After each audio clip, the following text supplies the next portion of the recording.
I hope everyone's having a good, fun, safe, delightful summer. And I've got Sophia Jones joining me because the Valkyries don't get to enjoy summer the way a lot of us do. There's WNBA action going on right now. We're also going to pay tribute to a lost member of the Warriors. Some sad news, but we're going to pay some homage and give this individual the respect they deserve. We'll explain what we mean in just a second. Hope you've missed us. I mean that in the best way imaginable because we've been off for like 9 days. Welcome back. It's Sophia Jones. It's yours truly. This is the Golden Days. They always find something to nitpick, and that's because there's expectations for us to win. Leave me alone this summer. Woo! Let's go. In a minute, I'ma need a sentimental man or woman to pump me up.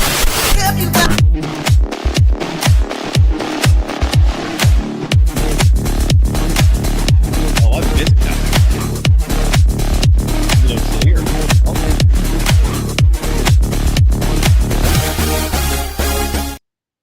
Welcome to the Golden Days V For Valkyries edition. I am one of two hosts for the afternoon.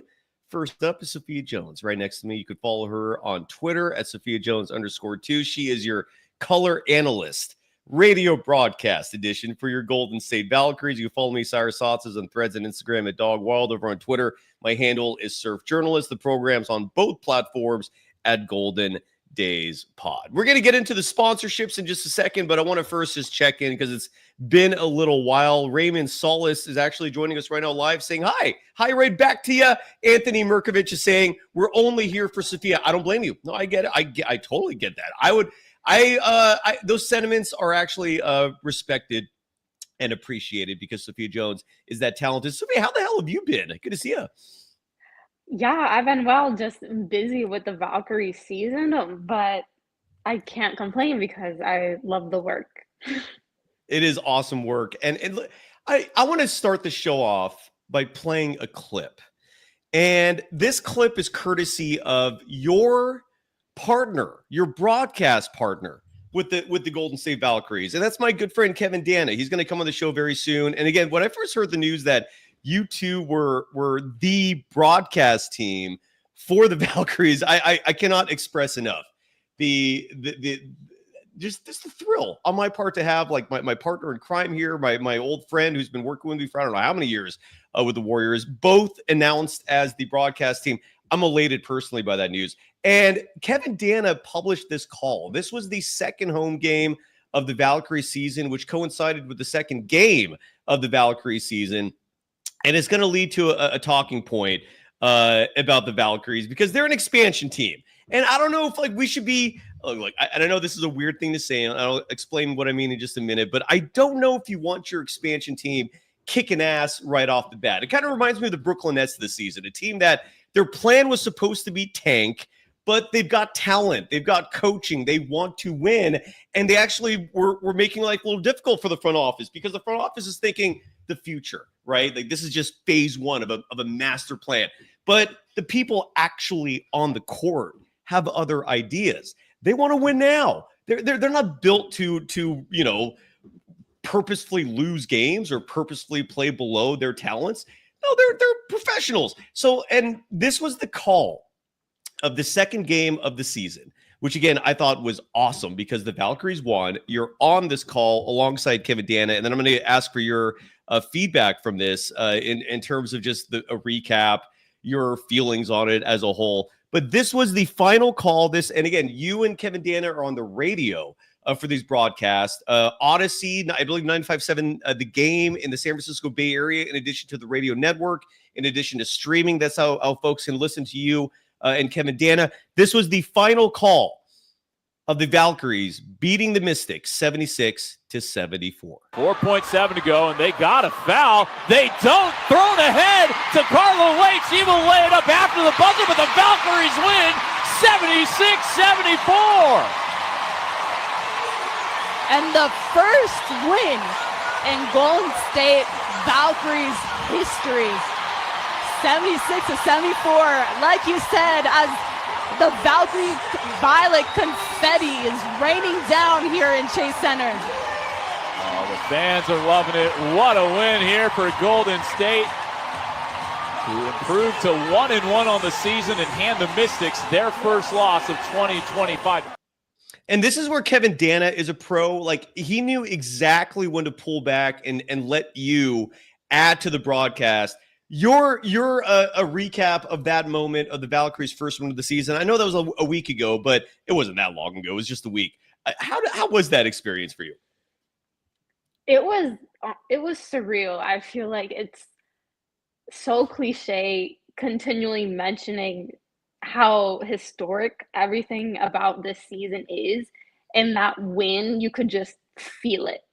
You saw it in the players' faces, in the coaches' faces, even some of the front office people that were around, and just all the fans in general. There was such a genuine excitement that I don't see replicated at many basketball games in general. So to be a part of that moment, like as I was in my broadcasting booth,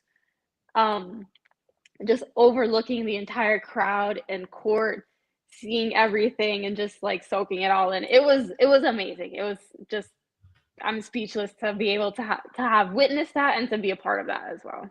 Oh, and you could hear the energy. And we were talking before we started recording today about the vibe at Chase Center, because a lot of people were focused on that franchise opener, also known as the home opener, where you had all the Warriors royalty, if you will, in attendance, the owner, the head coach, a lot of the stars. We were having fun last episode of Joe Lacob and Jonathan Kuminga sitting courtside together, having the time of their life. But you were telling me the second home game actually had a different vibe, and maybe it was even more positive. What was the difference from your perspective between the first and second games of the Valkyries at Chase Center? Yeah, I would say at the beginning of the game, just as like all the introduction and introductory stuff was going on for that first game, the home opener, that was a moment in itself. And I don't think that was as replicated in the second game, but because in the first game, the Valkyries, they lost to the Sparks, and in kind of the third and fourth quarter, it got away from the team a little bit, but against the Mystics for that first win, it was back and forth through the whole game. And so I think that the crowd was just into it more because it was more of a competitive game. And then when they could sense that we were on the precipice of getting our first win, that's when they really started to just buzz. You could feel it in the arena, genuinely. Oh, and again, I'm a hoops junkie, and I love the fact that we have hoops here in the Bay Area now pretty much year round, thanks to the Valkyries now being a part of this. It's awesome. We're going to continue with Valkyries coverage. We're going to talk about the Warriors. Look, I just to give people a heads up, when the Warriors season ended, it feels like a lifetime ago. It was just last week. It ended right at the same time. In case people don't know, and I'm sorry to make this about me for just 1 second, but I'm also a professor. And this semester I taught 3 classes. And my finals week coincided with the Warriors season ending. And if you've been watching this show, you know how tumultuous this whole Warriors ride was this year. Fun on one part. They made it to the conference semis, but it was just crazy. There was just so much to cover. There's also the fact that, every media entity is providing different coverage. And so, and we're providing what shouldn't be a unique perspective, but yet here we are. And I think largely it's because we're just doing that good of a damn job, but that's just me. With all that said, my point is, I felt like at the end of the Warriors season, coinciding with my teaching duties, coinciding at the exact same time, I just decided to take a week plus off and just sleep. Forgive me for that.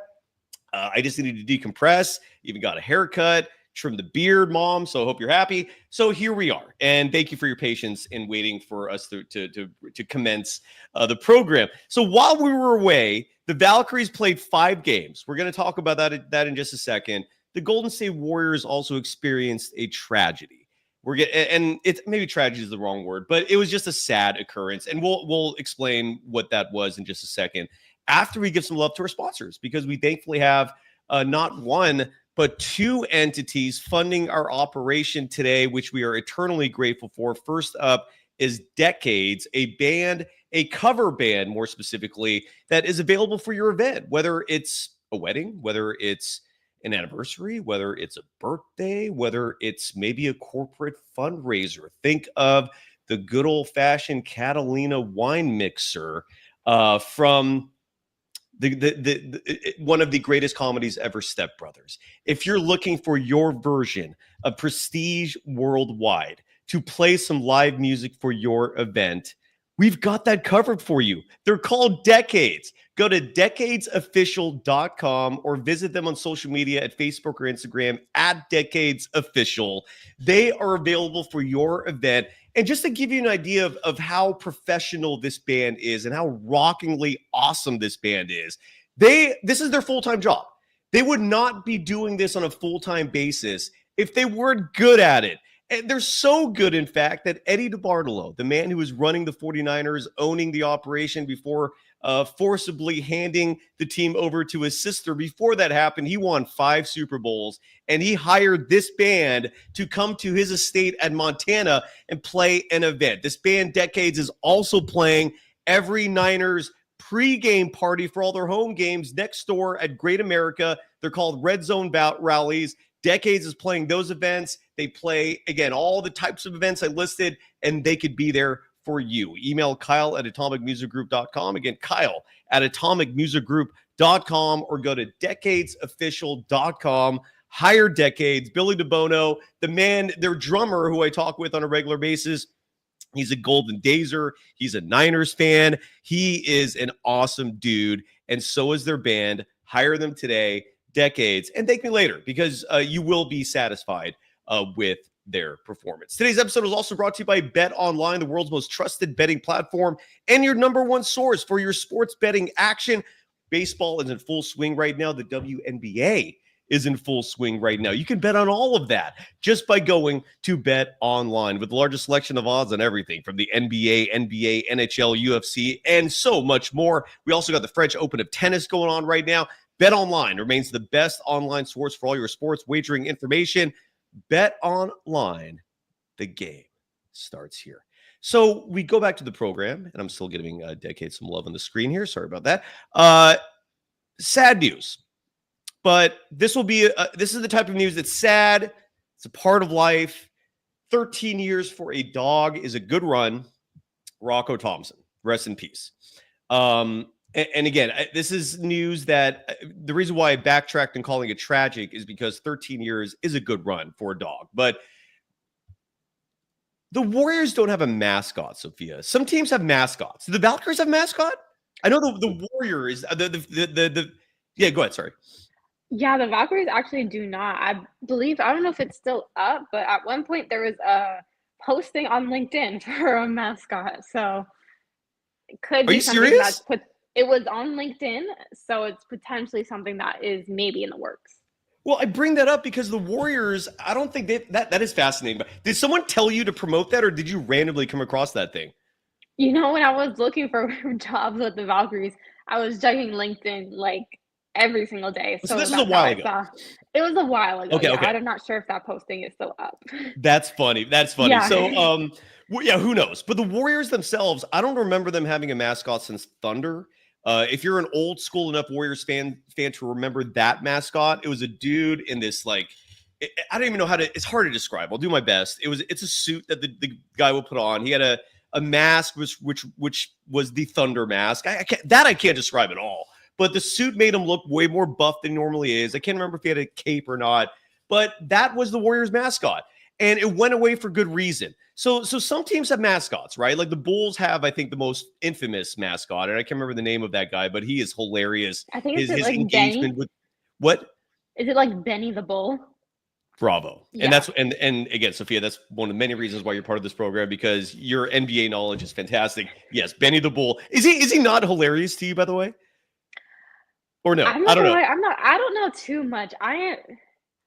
The only mascot I really keep tabs on is the New York Liberty's mascot, Ellie the Elephant, which if people aren't familiar with Ellie the Elephant, I highly recommend go checking her out, because I've never seen a mascot with that much of a personality. So again, she's for the New York Liberty, but I love her. And the mascot thing is fascinating. It's far more prevalent in college than it is at the pro level, at least in the NBA. I feel like in baseball, the Philly Fanatic is one of the most famous ones. The New York Mets guy with the big baseball head, and they have fun with that in terms of like the facial expression on that baseball. It's comedy. The Warriors, and AC in the chat brings this great point up, which may explain why Thunder went away, because when the Seattle Supersonics moved to OKC, what was this, like 2007, 2008? They renamed themselves the Thunder. So maybe that, and AC, great knowledge there in case that's the official reason why Thunder was retired. But the Warriors haven't had a mascot since. And they have this incredible dynasty. Steph, Klay, Dre, right? Steve Kerr, right? When he was at the peak of his powers. Sorry for the subtle jab there. But anyways, the point is, it was a literal dynasty. You could even make the argument it still is a dynasty. And they had one unofficial mascot through all this, and that was Rocco Thompson, Klay Thompson's beloved English Bulldog.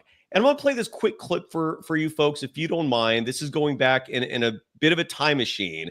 But in the 2021-2022 season, the last time the Warriors won a championship, I was involved in a lot of those press conferences asking questions. And there's a lot of reasons why I'm not doing that as much now. But it was fun. It was a joyful experience. And I remember at the start of the playoff push, Klay Thompson was doing interviews. And in case you folks forgot about that season, this was Klay's first year back after both suffering ACL and Achilles tears. It was brutal. It was a brutal nearly 2 years of him having to recuperate and rehabilitate. And he comes back.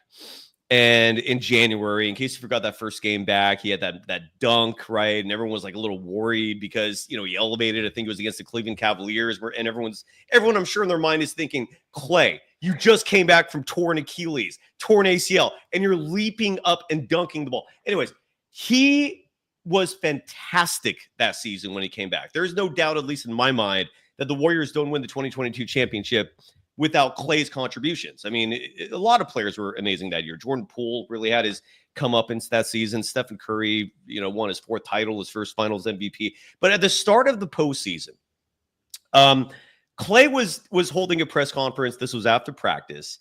And I could tell, at least, he was so over answering cliche, generic basketball questions. So I thought, why not lighten the mood? Why not ask him about Rocco? I hadn't gotten an update on Rocco in a damn long time. And I was genuinely curious, on top of the fact that I'm an English Bulldog owner, rescuer, lover. So Klay and I always had this little connection in terms of the Bulldogs. And I brought it up. And I want to play this clip again. This is from 3 years ago. This was at the very start of the 2022 postseason. And this was Klay responding to my question about Rocco. I was asking, how's Rocco doing? Rocco was around 10 at this point. I think he was about to, or had just celebrated his 10th birthday. I know Rocco, his birthday was 4/20. And here is Klay's answer to that as we briefly pay homage and respect to the former Warriors mascot, Klay Thompson's beloved English Bulldog, a living entity that I hope someday is forever captured in statue form next to Klay Thompson. When they make Klay's statue outside of Chase Center, I can only hope that they also include Rocco next to him. And here is that answer of Klay Thompson when I asked him about Rocco. Here is how that went. Great. Thank you. A couple of quick more ones. Cyrus, go ahead. Klay, I want to ask you a more lighthearted question, if that's okay. How is Rocco doing these days? And when you're really busy, like on a road trip or at a playoff hunt, or you're not home that much, who's taking care of him? That's a great question. Rocco will be 10 years old next week, and I'm so grateful to have a healthy Bulldog. He's been such a blessing in my life. And when I'm on the road, I'll have my brother take care of him or a close friend. And he's an easy dog to watch, but I'm just grateful to have a healthy 10-year-old Bulldog. He's been with me every step of this journey, and I'm a dog lover, so I love every minute I get to spend with Rocco. Great. Okay, thank you. And Mark Haynes, go ahead. That was a great question. Hey, Klay. When you look at Like that, Sophia? Klay Thompson saying that was a great question. Thank you, Klay Thompson.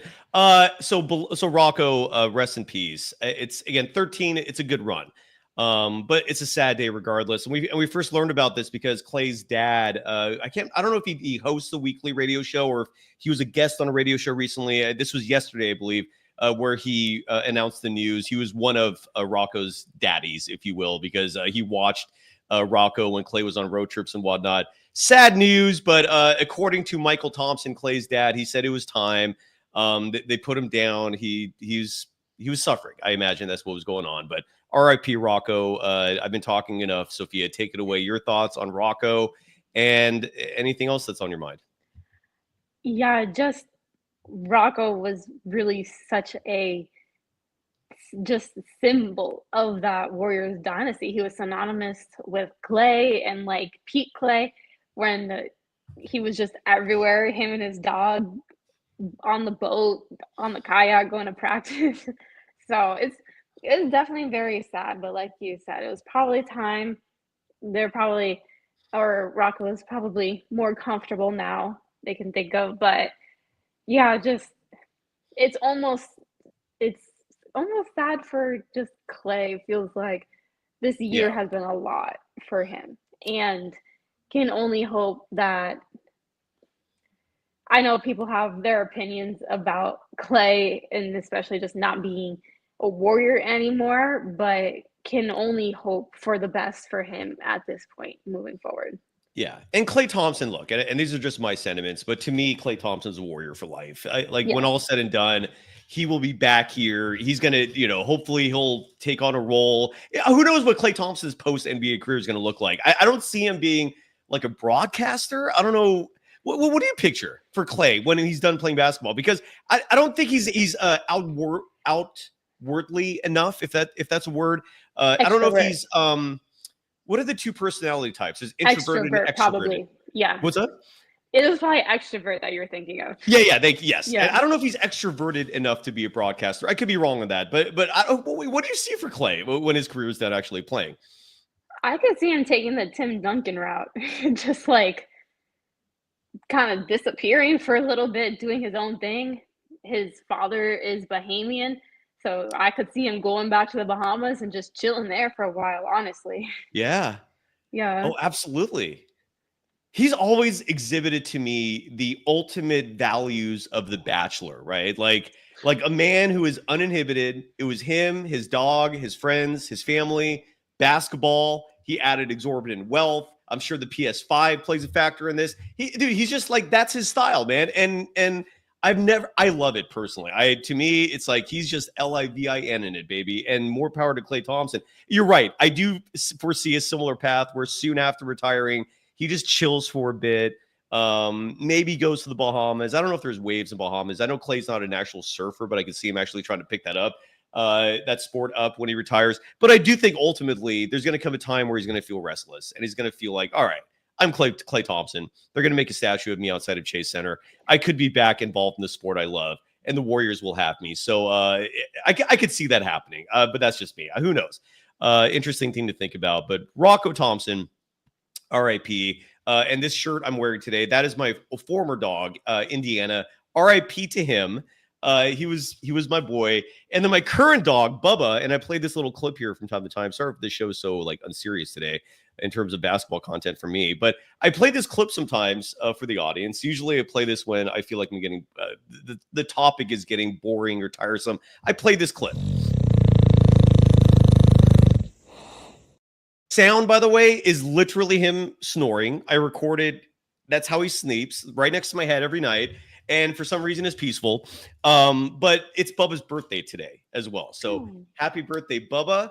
R.I.P. Indy. R.I.P. Rocco. And Klay Thompson, I hope you're doing okay. Any final words or thoughts on our beloved Rocco Thompson bidding adieu to this realm and crossing that rainbow bridge? That's what they like to call it, for dogs passing away to whatever the next life is. I just really hope we someday reconnect with our beloved companions. That's all I can hope for is that. Any final thoughts from you as we go back to basketball?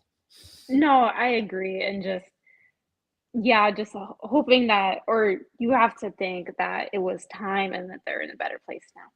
Yeah. So, and thank you, Dino. Yeah, I'm gonna. Bubba will have a whole weekend of birthday celebrations. I'm gonna make mistakes. I'm going to my mom's tomorrow. She's making a mistake dinner. We spoil dogs in the Saatsaz household. That's how we roll. So, anyways, Rocco, R.I.P. And all I can wish for is that they build a statue of Rocco as part of the Klay statue that we hope to someday have outside Chase Center as part of the commemoration for the Warriors dynasty. I imagine, Sophia, statues of Steph, statues of Dre, statues of Klay. Are those the three that get statues? Anyone else? Does Durant get a statue? Does Iguodala get a statue? What are your thoughts? I could see Iguodala getting a statue before Kevin Durant. I wouldn't be surprised if KD got one. He still gave a lot to the organization. But I think when you build a statue of someone, you need to think of them as that team. And I don't know if when you think of Kevin Durant, I don't think people necessarily think of him as a warrior. The other three players and Andre Iguodala, they're all like warriors. So I think that's kind of just my take. But I mean, like I said, if they did decide to build KD a statue, I'd have no issue with it. You have AC brings up a good point real fast here before we go back to talking Warriors and Valkyries. Because you grew up in or at least you have connections in the Miami area, and the Dwayne Wade statue has become immortalized for what not to do with the statue that represents a caricature of sorts of the actual person. That Dwayne Wade statue looks more like Jimmy Kimmel than Dwayne Wade. It's weird. And AC brings up the fact that they let's hope that they don't hire the same person for that made the Dwayne Wade statue for the Warriors statues. How is that Dwayne Wade statue being received, by the way, in Miami? Is that still up? Did they take it down to fix it? Like, do you know the latest on that?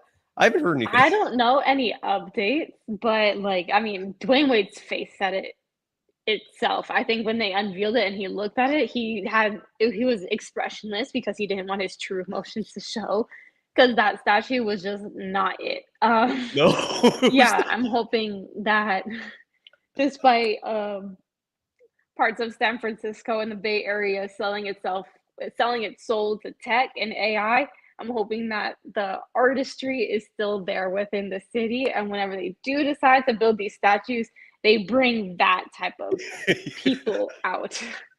Bruce Morrow brings up some interesting stuff as well in the chat too, saying that the guy who made the Dwayne Wade statue was the same person that did the Michael Jordan statue outside of United Center in Chicago, and that Wade wanted that same guy.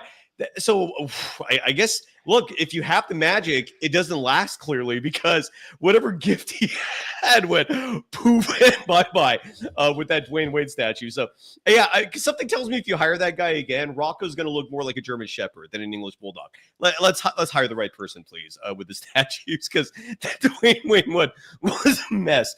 By the way, Kyle Fafford in the chat, and this is a great transition to shift the direction of the conversation back to the Warriors, saying there's still a chance the Warriors can pick Durant back up. Folks, next week I'm going back to full-time all-out Warriors coverage. This is going to include covering free agent possibilities.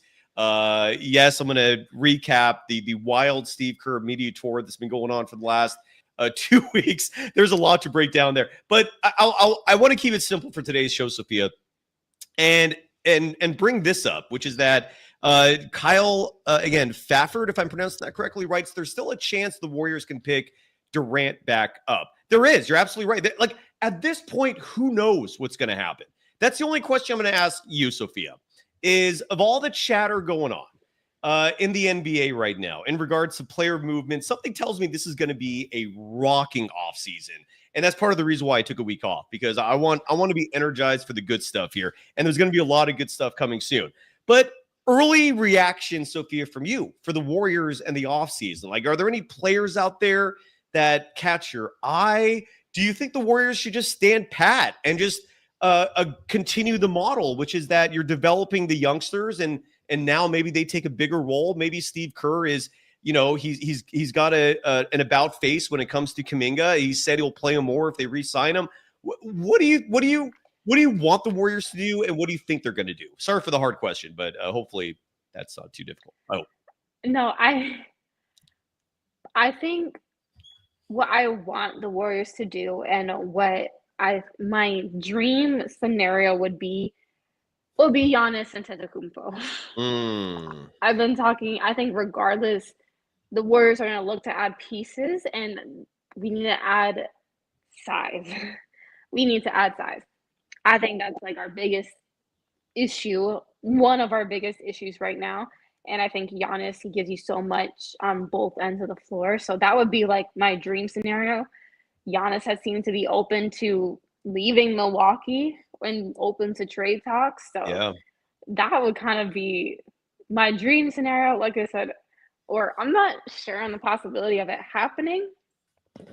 But I do can I interject for 1 second here and say, even though it sounds like a pipe dream, side note, I was bringing Giannis up last summer. And again, if you're an audience member for Golden Days, congratulations. I call you the highest IQ by far of any audience of any show, because we're usually bringing up stuff that everyone else realizes 6 months to a year later. And one of those was Giannis.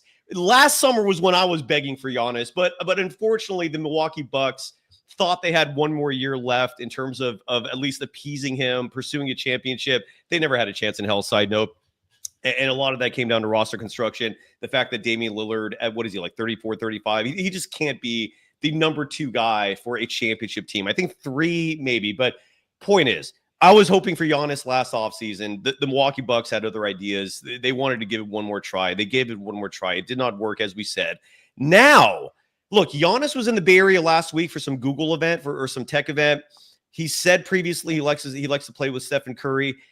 I don't think it's as impossible of an idea as some people are making out, for the simple reason that Giannis, where he wants to go is going to be important in this equation. If the Bucks do decide to move on from Giannis, part of this is going to be them not burning a bridge with them, meaning they want this relationship to stay good with him.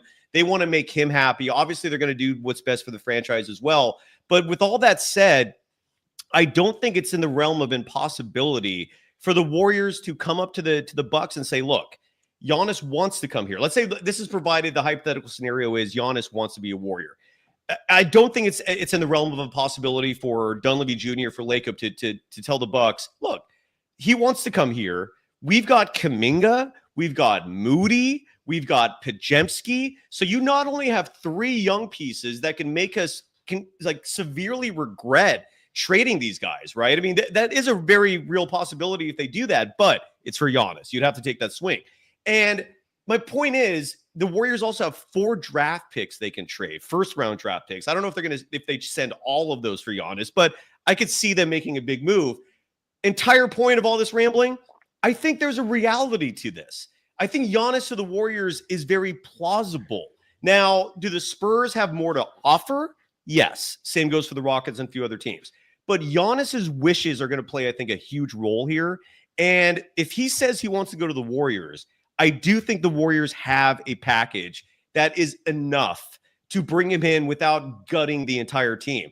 So those are just my thoughts on it. And we'll get into the details of that more in terms of the plausibility. They can make the money work, side note, with the sign and trade involving Kuminga, involving, again, Moody, Podziemski, Buddy Hield's contract might have to come into play just to make salaries work. But it's in the realm of possibility for the Warriors to next year have a foursome of Steph, Jimmy, Dre, Giannis. That's not impossible. That's all I'm trying to say. Back to you. Sorry.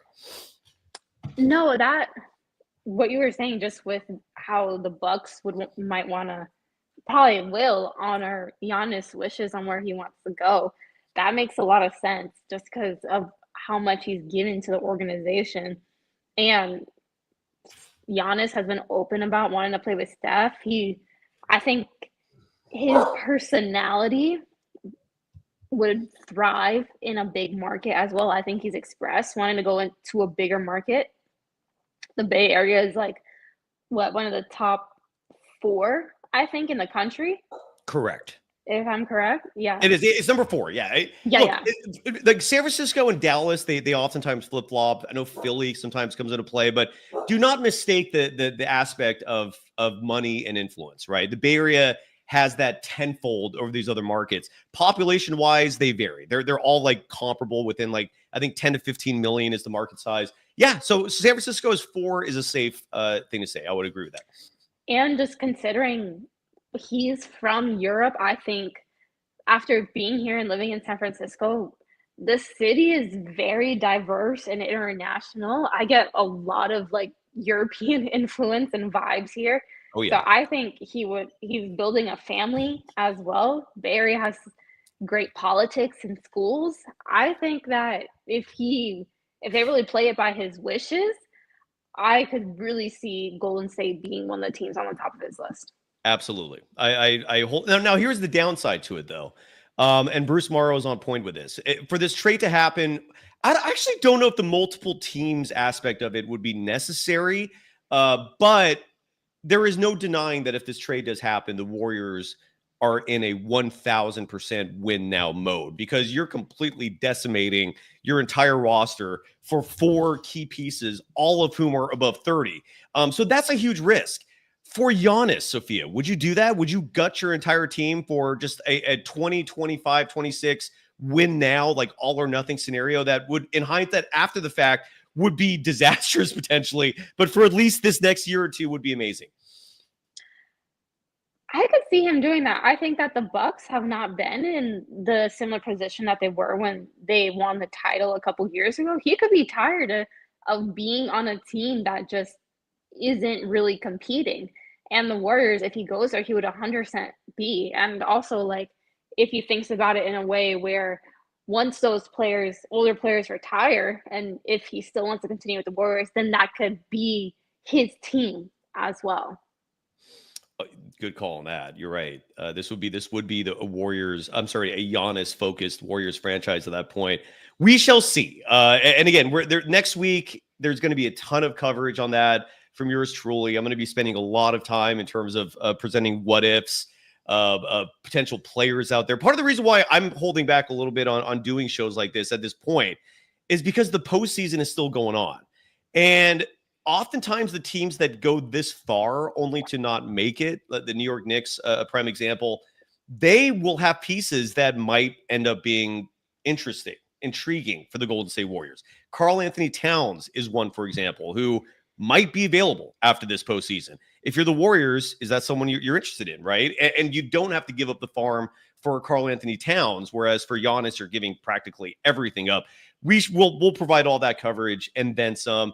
Last NBA topic, and then I want to finish up obviously with some detailed analysis of the Valkyries, but the postseason in general. The OKC Thunder are reminding a lot of people of the Warriors 10 years ago, and maybe rightfully so, given how young these pieces are, how explosive they are. They are the way the Thunder play basketball.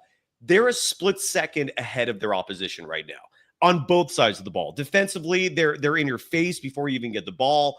Offensively, players are open, passes are made a good split second before the defense can react. They are on fire right now. And the fact that they are a heavy favorite to win the championship is a little scary, because I don't think this is their best version. They're so young that the Thunder next year could be that much better than what they are now.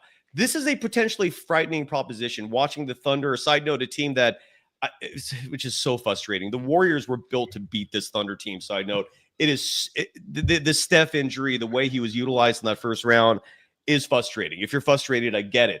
But with all that said, the Thunder are in the NBA Finals now. Meanwhile, we don't know what's going to happen in the East yet. It looks like the Pacers will come out of there. I'm going to predict Game 6 win for them, but who knows? Your reaction to this postseason? It's been entertaining, at least until this Thunder T-Wolf series. That one was kind of a dud, but your reaction?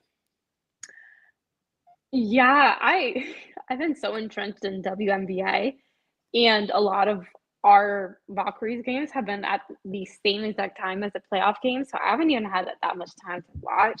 And I feel like every time that there's a game happening the day that we don't have a game, it's a blowout. But I didn't know that the Pacers could really string together wins like this, honestly. But I enjoy watching them play. I think they play the right way. Tyrese Halliburton, I think he's a great point guard. I mean, that he had the triple-double with no turnovers, which is insane the other night. Who was that again? Tyrese Halliburton. He had I missed that. He had a triple-double with no turnovers. Yeah. Oh my God. Sacramento is kicking themselves right now. I'm not gonna jump on the ambush there. They're already reeling, but that sucks. Anyways, go ahead. Sorry. Yeah, but yeah, exactly. 15 assists, no turnovers. But incredible. It's kind of nice to see the model of, I don't want to say superstar-less teams, but these teams aren't necessarily super teams. They're just really well built and all the players play well together. So I think it's refreshing to see that in the finals. Even when the conference finals was first established, the superstar of each respective team, it was going to be their first ring. So it's kind of nice to see a little parity in the NBA as well.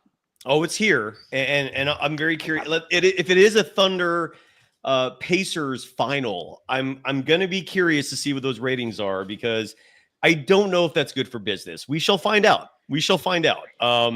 It's going to be interesting. You're absolutely right, Sophia. Parity is here now, and it's here to stay. And again, what the Thunder have done here is criminal. And what I mean by that is, I say it's criminal from the sense of a fan of another team, because they've positioned themselves so well here that one of my biggest concerns for the Thunder, if I was a fan or in their front office, was how are we going to pay all these guys when their contracts are due? Like SGA is about to get a massive contract extension. Chet Holmgren is going to be due for one. Jalen Williams, all these guys. And but you look at it's so brutal, because what the Thunder are going to do here is they're just going to recycle all of the second guys, the Carsons, the Wiggins, even the Lou Dorts. Like, they're just going to recycle these guys with all these draft picks they had. Like, they were this close to getting Philly's first round pick. It was going to be the number 7 pick. They were this close. The Thunder, a team about to win a championship, was this close to also having the number 7 pick in next year's draft. They are killing it right now. And I know Utah's trying to follow that same formula. San Antonio, wouldn't be surprised if they're very active this offseason, because they've definitely positioned themselves very nicely for both win now and win in the future. Real quickly, before we talk Valkyries here again, Gilbert Arbolo, a specific trade question. I'll address these if you have them. Would you trade Kuminga and Quinton Post for Vooch and Kobe White of the Bulls? Good proposal. I'm going to say no to that. Like, again, here's the thing. If you're going to trade Kuminga, his value is sky high, regardless of what other media entities have informed you of incorrectly at that, regardless of Kerr's usage of him. When you look at other teams and their perspective on Jonathan Kuminga, they view him very highly. Like, most teams in the NBA would love to have Jonathan Kuminga. And I say that because if you're going to trade him, you better get back way better than Kobe White. I love Kobe White.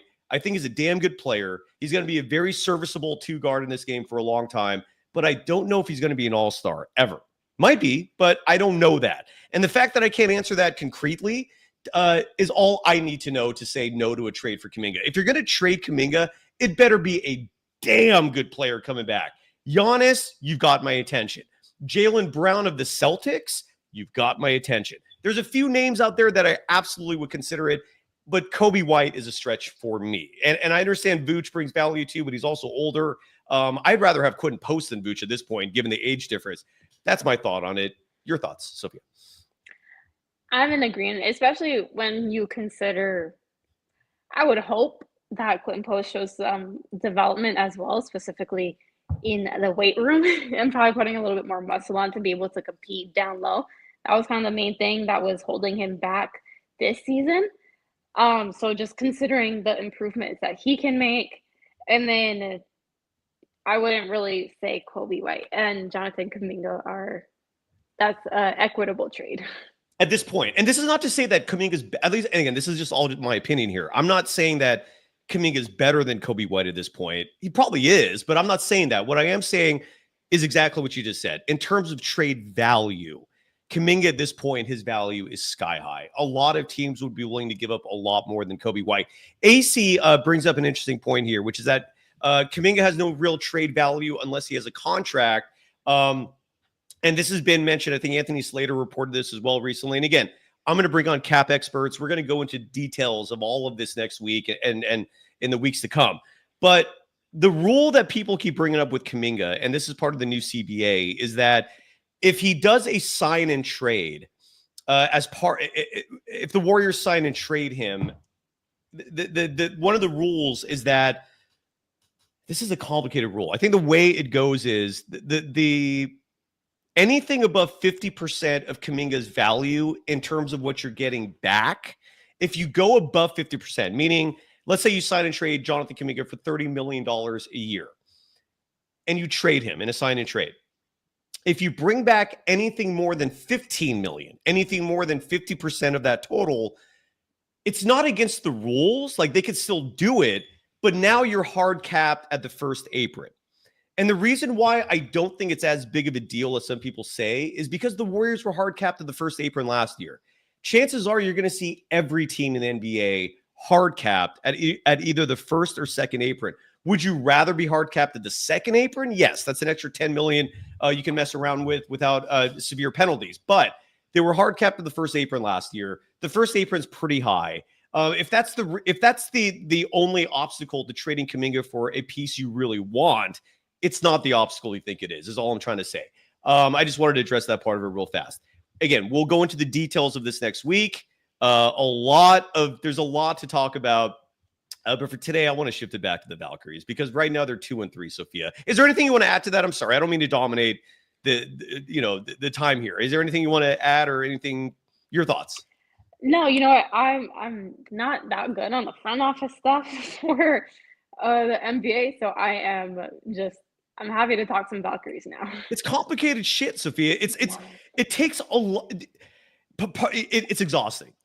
Trying to learn this stuff and figure it out, it's exhausting is all I could say. And so message to you and anyone else out there who has not figured this out, don't beat yourself up over it. It is so damn complicated for good reason. I think I'm learning more and more in life that things appear complicated oftentimes, not because it is, but because people are making it that way. And it's just unfortunate. Life is crazy. But the Valkyries, who again right now they're 2-3. I feel like if they've nailed anything in the start of their franchise until now, it's their head coach. They have themselves a damn good head coach, and I think that's a huge reason why this team is playing as well as they are. They're 2-3. If I was a GM of an expansion team, I would want them to be 0 for all the way because I want number 1 picks. I want to stockpile. At the same time, I'm not going to beat up my team for actually playing and winning.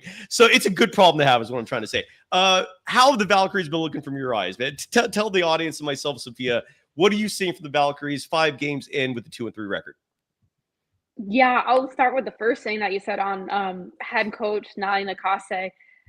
I'm a big fan of hers as well. Definitely I can see a killer in her 100%. She wants to win. Kind of a little bit of a funny story. So one of her mentors was Steve Kerr, just being under the Golden State umbrella, and she's been open about her relationship with him and how there have been times where he's even had, like, before the season, one-on-one with her, just giving her a rundown on things, on what to help with for a head coaching position. But for last game, for the first time all season, we had all 12 players available. It was 3 players that were questionable coming into the game.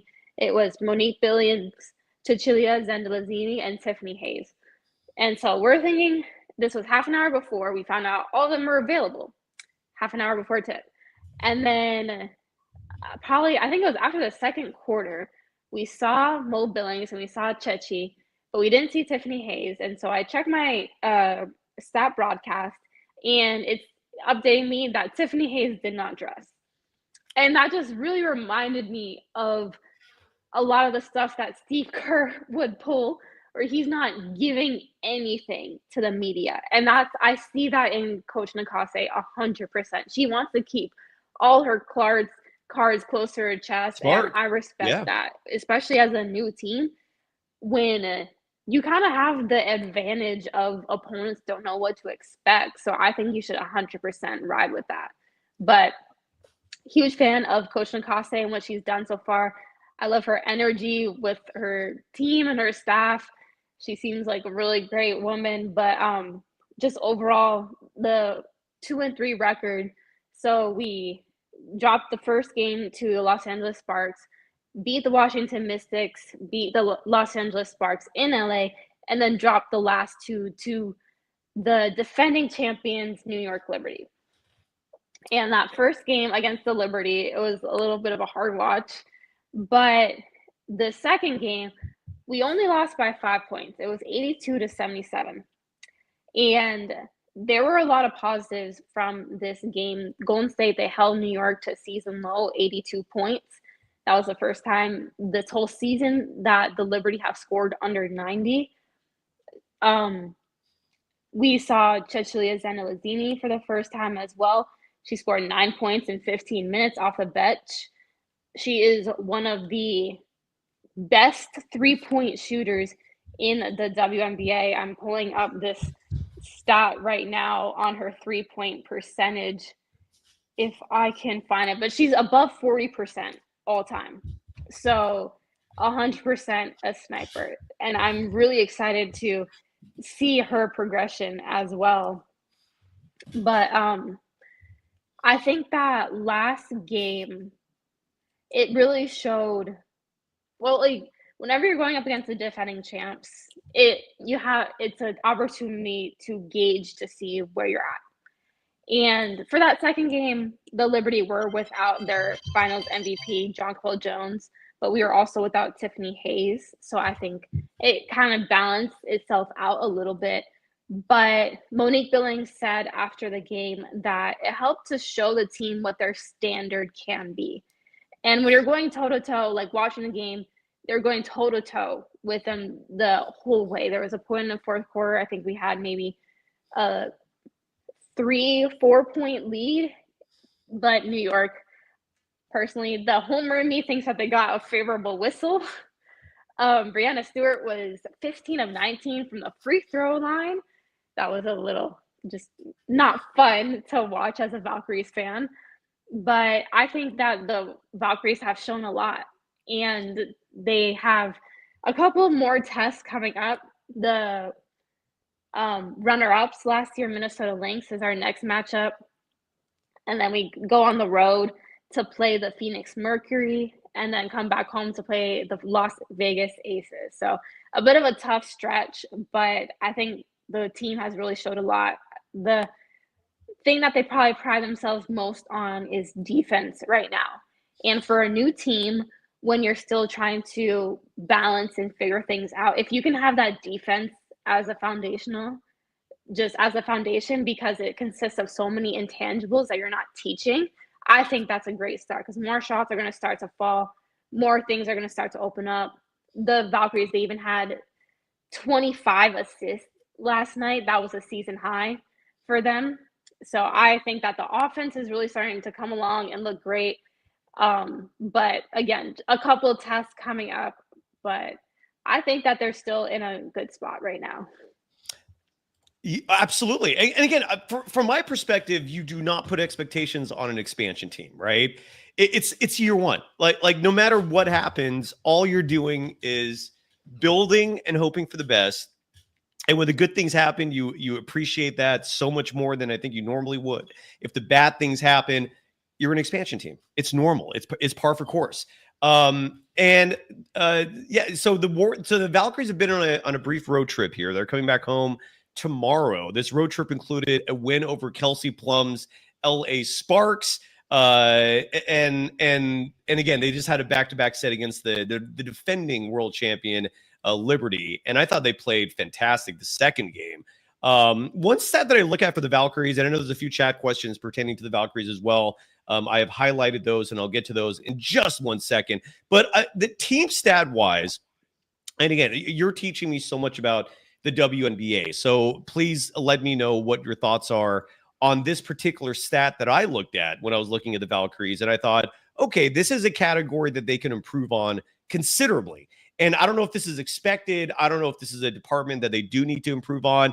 But as a team collectively, the Valkyries are shooting 27.7% from three. Not good. Is that normal? Is there something going on there? Are they not a 3-point shooting team to begin with? Because that could be it too. Enlighten me in the audience, please. So the head coach, Coach Nkase, wants them to shoot a lot of threes. She's emphasized a lot that she wants her players to let it fly. And I actually think that that type of freedom is something that some of these players aren't necessarily used to. And along with that percentage, they also shoot the most threes per game, I believe, out of the WNBA. That comment right there caught me off guard because Cypress Bay was my high school. So yeah, but what's it called? Yeah, I think that the shooting will improve. I think adding Cecilia Zandolazini, who again, great 3-point sniper, she will help to space the floor out when you get Tiffany Hayes back. She's very much a slasher and can get to the basket. She said it herself. There's no one in this league that can stay in front of me, which is entirely true watching her. So I think getting her back will help to draw more attention to the paint and then kick the ball out, just get more ball movement and higher percentage shots. But that offense will 100% come. Like I said, I think having the defense is something that every coach wants to establish first. And then offensively, just the chemistry as well. These are players that haven't played with each other before. It hasn't even, I'm trying to think, it might have been right around a month that they've been actually in the same vicinity as each other. So that chemistry is definitely going to come. It just takes a little bit of time, but that's a number I could see improving. There you go. And I want to highlight as well here a story that was written for ESPN.com by Juan Tai. I hope I'm pronouncing the journalist's name correctly, but she wrote a profile piece on head coach Natalie Nakase, which I read because I was curious to learn more about her. And when you learn more about the head coach of the Valkyries, at least from my perspective, you respect her that much more. First of all, I didn't realize she's only 5'1". Like, by any standards, that's small. Yet despite that, she made the UCLA basketball team as a walk-on. If I'm correct me on any of this, if I'm mistaken. But yeah, and sorry if you don't mind, just a quick interjection. Never. As a point guard myself, I'm 5'6", and there are a lot of times where I felt undersized, and like I had to use every single bit of my IQ in order to thrive. And so for Coach Nakase to be kind of an undersized point guard and thrive in that world, yes, that is exactly where I can see a lot of her basketball IQ coming from. It's a great story. Again, it's currently up on ESPN. I think it's on the WNBA pages. It's the top story there. But her background is fascinating. Played at UCLA. Again, as a 5'1" walk-on, she clearly is someone who's hyper-focused, who's hungry, who loves basketball. So she finishes playing at UCLA. Again, 5'1" walk-on, ends up starting for the team. And then she plays for the other basketball league after she graduates. What was the other one called? It wasn't the WNBA. It was the one that San Jose used to have a team for a little while. Anyway, she plays for that league. I think that whole league folds or she gets cut or something. She can't make it to a WNBA team, so she plays internationally for a while. Does that. So she's a hoops junkie. Then comes back and is a video coordinator for Doc Rivers with the LA Clippers. And from there is eventually promoted to be an assistant coach with the Clippers, which is a huge reason why Doc Rivers was at that home opener. And that's her background. Again, I read the whole thing because I couldn't stop reading it once I started because it was a really riveting, interesting story about her. And my takeaway from that was the Valkyries are in good hands. Like, this is a damn good coach that they hired. Anything you want to add to that? Am I wrong on anything? Any final thoughts on that in the Valkyries?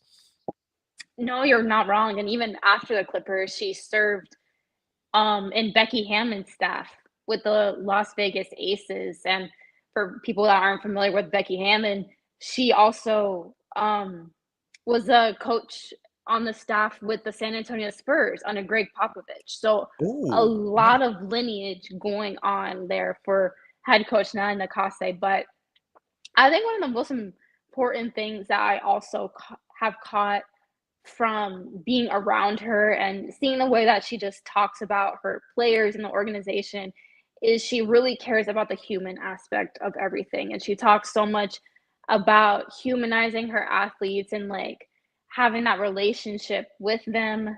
Even for the New York trip or for the first New York game, she said she took accountability because she decided not to scrimmage, instead allowed her players to rest because they were going from Los Angeles to New York. So that's kind of a long road trip. But her one willingness to test out to see if her players need rest, and two, just her taking accountability for their slow start, I think it shows so much about her. And I can really tell the way that she interacts with her players, that interact with her players, her staff, front office. She really is giving her all to the organization. I guess I can finish with this last story that she told the media as well. She said that for the first day of training camp, she knew that everyone was going to be really nervous and on edge. So she said that the first thing that she did was she danced in front of all of them, in front of all the players. And she really spoke about how that little dance, she could immediately see the weight being lifted off of some of the players' shoulders, and just that willingness to be open and vulnerable a little bit. Yes. I think is just huge and speaks a lot about her character. It's clear. Look, I don't know how the Valkyries stole her from who knows who. I guess what I'm trying to say is bravo to the Valkyries for having the foresight to see that this is the right person before anyone else did. Who's the GM? Who's running things for the Valkyries? Who made that call? So the GM is Ohema Nyanen, another great individual. I had the opportunity to actually host a one-on-one conversation with her back in December, but she was an assistant GM with the New York Liberty as well. So she was a part of that championship building. So she knows what she's about as well. There you go. We got 3 chat comments, and then we're going to wrap up the show. I could keep going all day. Part of the reason I want to start wrapping is it is hot. I don't know how the weather is in San Francisco where you're at. There's a heat. Is it warm there? Is it nice? A little bit, yeah. Okay. It's in the 70s and sunny, I guess I can say, which is warm for San Francisco. It is warm for San Francisco, and that's how the Bay Area weather works, right? San Francisco, perfect. Everywhere else, super hot. We've got a little heat wave going on here right now, and it's starting to get hot in my house, so I don't want to become a sweating mess here. We're going to wrap things up here, but I got 3 chat posts I want to get to. Adam writes, who's going to be Caitlin Clark's replacement? Caitlin Clark suffered, I believe, a quad injury. Correct me if I'm wrong on that. I might be. I'm spitballing, but I know she's going to be out for a couple weeks. And I'm guessing Adam's question is who's the face of the WNBA while Caitlin Clark is out? Because she right now, I think, is safe to say is. Your thoughts, Sophia? Yeah, I think because she's one of the faces of the WNBA. So that's where I would say, good correction. Because she's just one of the faces, it can go to the next one. One of the who's the next one? That's the question. Who's the next one, Sophia? Yeah, like in your mind. So I think the 2 best players in the WNBA right now are Nafisa Collier and Asia Wilson. We'll unfortunately get a chance to see both of them in our next 2 home games. Not unfortunately, I love. No, I get what you're saying. So it is unfortunate. It's unfortunate in terms of the Valkyries, like aspirations to win these games, because those are damn good players. So no, I'm not yes, but for me as a fan of WNBA who has never seen these players before, I am thrilled. So I think it will 100% be one of them. But if we're talking about more so in terms of on the Indiana Fever, who's going to step up? I would say DeWanna Bonner has had a little bit of a slow start. She's 3rd all time in WNBA scoring, a milestone that she passed earlier this season. I think it was in their very first game, if I'm correct. But she's been a little bit quiet offensively, so I could see her starting to heat up a little bit more. Nice. And again, I don't think the injury is serious, so she's going to come back soon, but she will be out for a little while. And again, I don't think there's any doubting Caitlin Clark's mass appeal in the WNBA. I think a lot of it is just the fact it's very similar to Steph in that slightly smaller, right? Like it's hard for the average fan to relate to the bigs in either sport, right? Because most of us are not huge human beings, but the guards, especially those who are just lights out shooters, I feel like there's a relatability factor there more so. And that's why Stephen Curry, I think, is so popular, is just a dude that by NBA standards is small, not small to us. 6'3" is still damn tall, but relatively speaking. But, despite the diminutive stature, he still lights it up. And Caitlin Clark has that appeal to a certain degree. D57 in the chat writes that the Valkyries could have beaten New York if the refs blew a whistle on a flagrant on Van Blue and then took the ball for the 5-second violation. Forgive me for not witnessing that specific play. What are they talking about, Sophia? And do you agree? Yeah, I don't think that the Van Loo foul was a flagrant, but the Valkyries turned it over late game on a baseline out of bounds play for a 5-second call. I will say it was a very quick 5-second call. Again, I just have to. I gotta say that. 1, 2, 3, 4, 5. Hey! Yeah, that's what it was giving. But yeah, so there was a little bit of a debate about that. But no, the Valkyries were right there. I'm again mentioned Brianna Stewart shot 19 free throws. That's kind of a lot, in my opinion. So yeah, I think that it was right there for the Valkyries to win, but I think they were also in Barclays Center, which is one of the more hostile environments to play. They consistently get like 15,000 plus fans in attendance for those Liberty games. So I think that probably just the championship experience and a home crowd, home environment, we will say, was probably the deciding factor. Yeah, that's where home court advantage kicks in. And good news for the Valkyries, they've got home court advantage. Their next game is Sunday, June 1st. Again, they're is that right? Do I have everything correct in front of me? Is that their next game is home Sunday against the Lynx? It's Sunday. Yeah, I don't know what day Sunday is, but I know it's Sunday. And so That's actually the Commissioner's Cup game, which is the WNBA's in-season tournament. So it's their first, I guess, game with proper stakes on it. So that should be exciting. And we'll be back Monday to recap that. I might actually do a live show Sunday night following that game, and then that'll give me a chance to also catch up on all the Steve Kerr stuff, the Kuminga stuff. A lot going on in the media. Draymond Green has said a lot of very interesting things on his show. We'll cover that and so much more. Maybe that'll be the next show. It'll be Sunday night. But you join me, with the exception of this week. There are exceptions at times, but typically Monday, 3 p.m. Pacific time is when you join me, and that'll be the next show. Thank you so much to our audience for joining us as always. One final quick little chat here that I did highlight because I want to address it.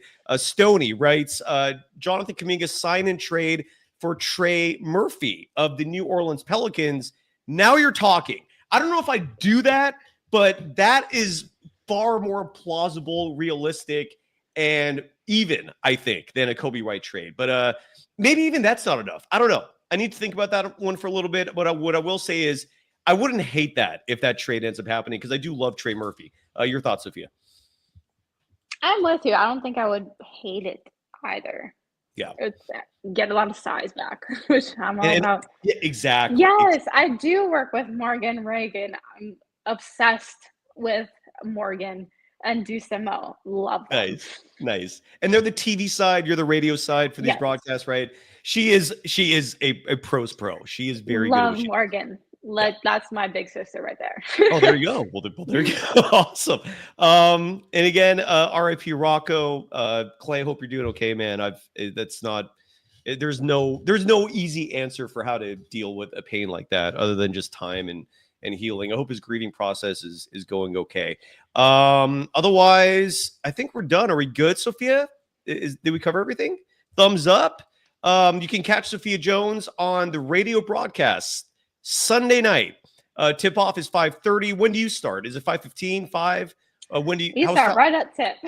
Right at tip. Okay, there we go. So and that home games will always be on 95.7 The Game, and just any game in general you can find on the Odyssey app. There you go. And look forward to hearing that, especially if you're driving around. I mean, you could also do things like, sync up the game with audio so you can listen to Sophia Jones and Kevin Dana while the broadcast is on TV. But especially to me, and again, this is all subjective, but to me, if you're driving around and it happens to be Sunday and you look at the clock and it's after 5:30 or at 5:30, and games are usually like 2 hours and change, like 2:15, 2:30 is the typical length, including all the halftime ceremonies. So if you're in your car at that time Sunday, turn your dial in the Bay Area to 95.7 The Game. You can also stream it on the Odyssey app to hear the awesome call. Sophia, thank you so much. The audience, thank you so much. And thank you for being patient with us while we were on a little break here. But we're back, and we're going to be covering, like we always do, the WNBA, the Warriors, all that good stuff. Hope everyone's doing well. Sophia, thank you as always. And if you say we're done, we're done. We're done? I think we're done. Have a great day, everybody. Yep. Bye-bye.